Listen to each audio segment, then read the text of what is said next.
My name is Eric Miller. I'm a urological surgery resident here at UCLA and currently taking a year-long sabbatical to do research with Dr.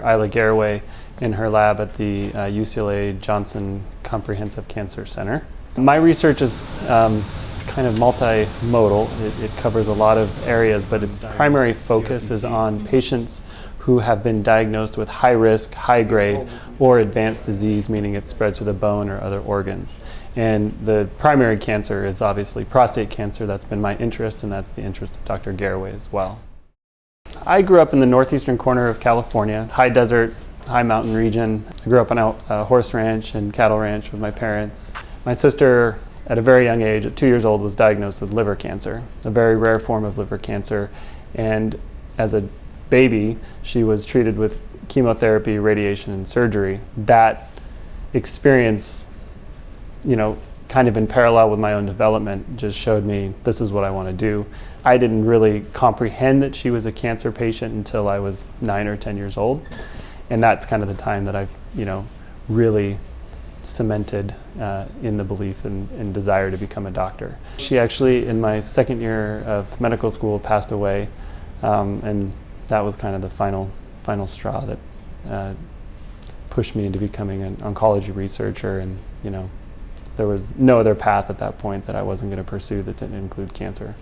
So with her as my kind of driving force, and her memory as my driving force, and all the patients I come in contact with who have similar stories, it's it's going to be an unwavering force for the rest of my life, thinking of her and other patients like her.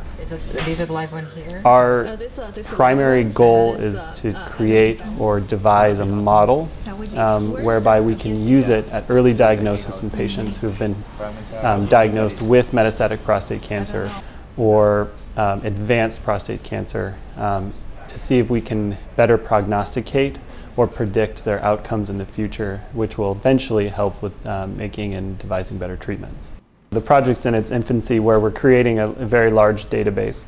So a lot of my work now is looking at a computer screen, or looking at multiple computer screens actually, and refining data that's been collected from multiple patients and multiple prostate cancer patients. The next step in the project will be taking and organizing tissue at the bench side and preparing it for DNA analysis, preparing it for RNA analysis, and then finally performing the RNA and DNA analysis on those samples, and then analyzing the data that we receive from that.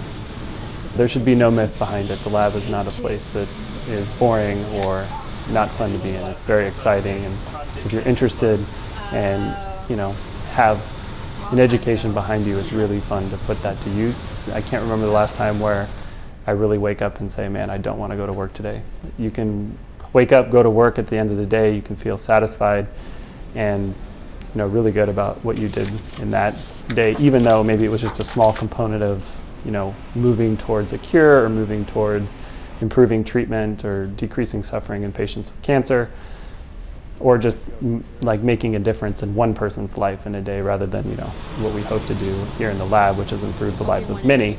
But if you can just improve the life of one person in one day, then you can sleep well that night and wake up the next day looking forward to doing it again. Whatever you want to do, if you put your mind to it and pursue your dreams, it's possible.